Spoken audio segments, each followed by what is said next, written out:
evacuation if there was an attack. Later it was confirmed in the Chicago Tribune, Washington Post for NATO. That's basically what's happening here. It's a standard program.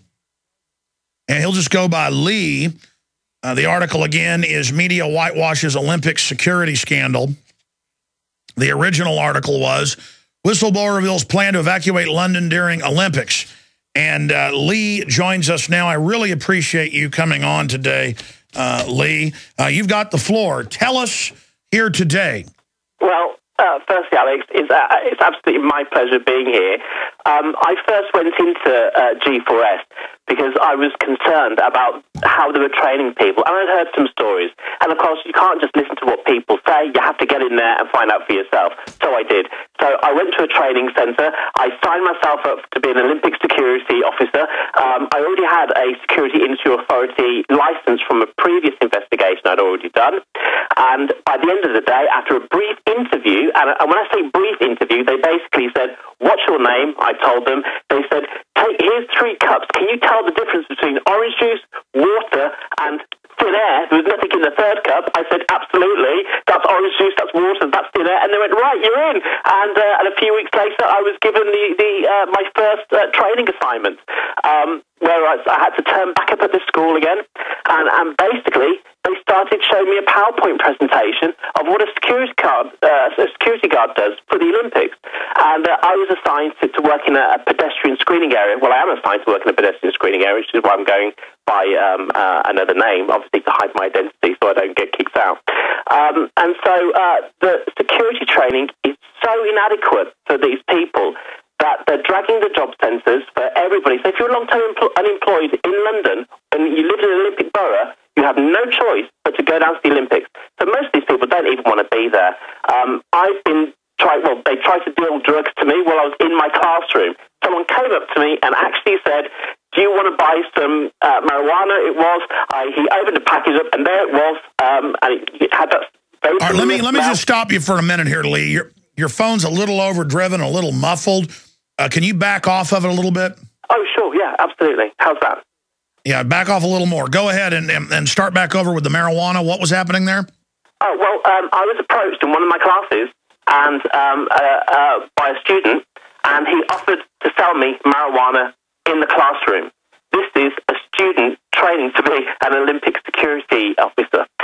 Later on, one of the training officers who was actually training us saw him doing it to someone else, and he turned to him and said, "Here, mate, can you do that outside? Wait till the break." He actually said that. He didn't kick him out. He didn't phone the police. He didn't do anything. He just said, "You wait for a bit later so you can do that in a break." I think it's absolutely ridiculous. And it goes on from there, really. Tell us about yourself as an investigative journalist, why you got this idea, basically how you signed up, and why you're going public with this information. Because obviously, it's all a bunch of security theater, as we've learned with the TSA, where they wantonly are hiring criminals. Yeah. I mean, as an investigative journalist, I'm a filmmaker and an investigative journalist. I used to work on a program here in the UK called The Cook Report, which was, I suppose, the last great independent investigative journalist program that there was in this country, until we did a story called Castro Questions, which was about 30 politicians taking bribes, and the company was bought out by a big American corporation, Carbon Communications. They came in, they swooped down, they shut us down, and that was the end of that. So we all went freelance. And ever since then, I don't want to be too specific in what I've worked on, because obviously that will give me away as well. I've been a freelance investigative journalist, and I make documentary films and what have you. And I've worked for all the major broadcasters, as well as doing independent stuff for myself. So, the reason that I wanted to do G4S, because I care about the Olympics. This is the biggest event this country is ever going to see, and I don't want it basically ruined by an organisation that, when they got the job to do the security, they received £86 million contract, and within a couple of years they've bumped that up to £284 million. I don't understand where the money's going. So I went, okay, I don't get this. I'm going to go and join the security team, and we'll find out exactly what they're like. Why do you think they're doing this? I mean, they claim there's such a big terror threat. Why do they want the most flimsy security possible. Tell us about who's involved. I know Watson's article was reporting that it's mainly foreigners who were to be the security people. Yeah, that's predominantly true. They are. There's a lot of Nigerians, a lot of Asians who are basically the local populace of the areas, the Olympic boroughs. They're very black, heavily and Asian areas of London, and they're getting them to basically work. They hadn't done a day's work of security in their life. They're having to put them through their Security Industry Authority license. They have to be licensed before you do any kind of security work in the UK. And so the Olympic Authority are paying for everybody to have their SIA licenses. And these people are being rushed through this program. It's not a hard program, but it's a proper test. I did it. I actually found it. You had to revise for it. There's none of that going on. They sit there for a couple of days and they get the license, which is a joke in itself, really. And then they're on to doing security training. And the reason that this is happening is that they want the worst security there because, obviously, as far as I can see, if something happens, a terrorist gets in, they can blame it on the security. And G4S, being the biggest security company in the world, so they claim, will basically blame this local indigenous population who they couldn't train or untrainable or whatever excuse they'll come up with at the time. I'm used to doing false flag operations as part of investigative journalism that I've done previously. And I proved, without a shadow of a doubt, because I talked to British agents and their handlers, between collusion between the IRA and the British government. And in fact, one of the British agents said to me, there are more British soldiers in the IRA than there are Irish people in the IRA. I've had members, British commandos on who were killed after they were on the show. I've had people like Steak Knife on. That got forced out by alternative journalists, but was later, for those that don't know, in the London Guardian and the other big papers, that the entire leadership cell was not infiltrated, but was run by British intelligence, and they would do violent things if they couldn't get IRA members to carry out attacks. That's right, yeah. And, from Jerry Adams, Mike McGuinness, Steak Knife, there's another guy, Kevin Fulton. These people are all British agents, and so I've done this kind of work before. And this agent, Kevin Fulton, had trained with the FBI, had come back over, went to Ireland, and was teaching other IRA members how to make bombs that go off with the camera flash and infrared flash. So I know all about false flag operations. And this, to me, feels like the same thing. They're putting in a level of security that is inadequate. I'm telling you that now. I was at the training facility a couple of weeks ago, and people didn't know how to search a bag. They were standing there, and it was like a little test. I was standing next to one of the trainers, and the guy was going through, trying to search a bag, and he was just basically staring at it, touching it with his hands. And the trainer said, "It's all right, mate. I know what you mean." And I laughed, and I looked at him and said, "I'm glad you do. Can you explain it to me?" What was he doing? And the trainer just said to me, "Move on. Don't ask." And I was like, right.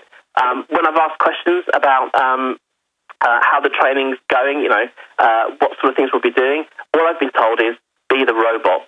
Exactly those words I'm quoting. A trainer said to me, be the robot. Because I was worried because we were having to wear our uniforms, our security uniforms, from the Olympic venue back to our homes and then back to, obviously, to work the next day. And I said, well, hold on a minute. This is a security risk.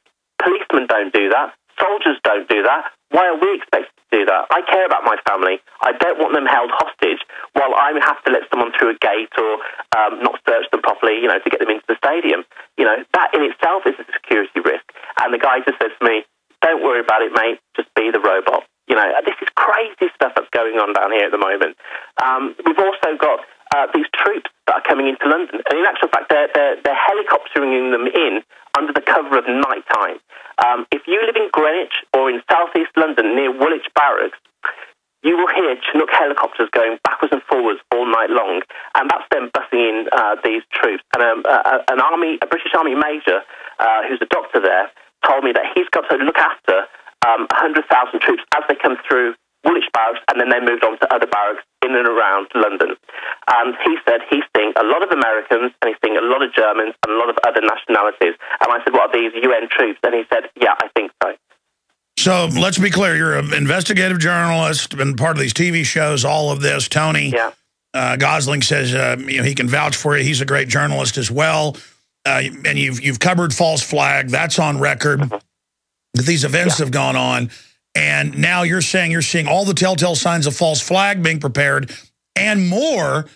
They're bringing in to station all over London 100,000 troops, I guess using this really as an I-4 NATO/UN invasion cover, because I've noticed they use these drills as pretext for another mission in the future. So I'm not saying that the UN's invading now. The point is, this is just to acclimate everyone and get everybody prepared for it in the future. He told you 100,000 troops. Where are they stationing them? Where are they bivouacking them? Well, they're coming into, by Chinook, into Woolwich Barracks. They're going through a medical procedure there and an orientation procedure, and then they're getting moved out. And I assume they're coming in batches of 100 or 120, 150. These helicopter flights are going on all the time throughout the night. I mean, it's the fact that they're doing that at night and not in the daytime, which is suspicious anyway. I don't like things done under the cover of darkness, especially when armies and governments are involved. And then they're putting them out to barracks all around London, and they're just sitting there and they're just waiting there. And basically, as someone said to me the other day, they said, well, hold on a minute, what are these 100,000 troops are going to be for? And I was told, as training at G4S, that we were going to be involved in and I'm quoting now, so I'm going to get it absolutely right, a defining moment in the history of London. This is not talking about the Olympics. They were talking about an event after the Olympics, and they said it would be a defining moment in the history of London. Now give folks the date of the Olympics over there. Sorry? What's the exact date again of the Olympics? I think it's the 27th of July, isn't it? And it runs up until mid-September. Because I've talked to police, and they've been told, be ready for martial law by September/October. Yeah. I've talked to police in Austin, Texas. I've talked to police in Dallas, St. Louis, Washington, D.C., and San Francisco, all saying the same thing. That doesn't mean they'll pull the trigger, but they're telling these guys, high level, this is going to happen. They've already federalized, in these rapid response teams, local police, key units, and they're getting ready for a global meltdown, and I think they could use the Olympics. Back at the Munich Olympics, they have one day in September. It's narrated by Michael Douglas. And at the end of it, they have the former head of German intelligence admit the whole thing had been staged and was fake, and that they'd staged a hijacking. And I went to and this thing won an Academy Award. And as an afterthought, they admit they staged that at the Olympics. I forget, what year was that at the German Olympics where that happened in Munich? Oh, it was Munich, German Olympics. I'm going to look up Munich terror attack. Munich, 1972.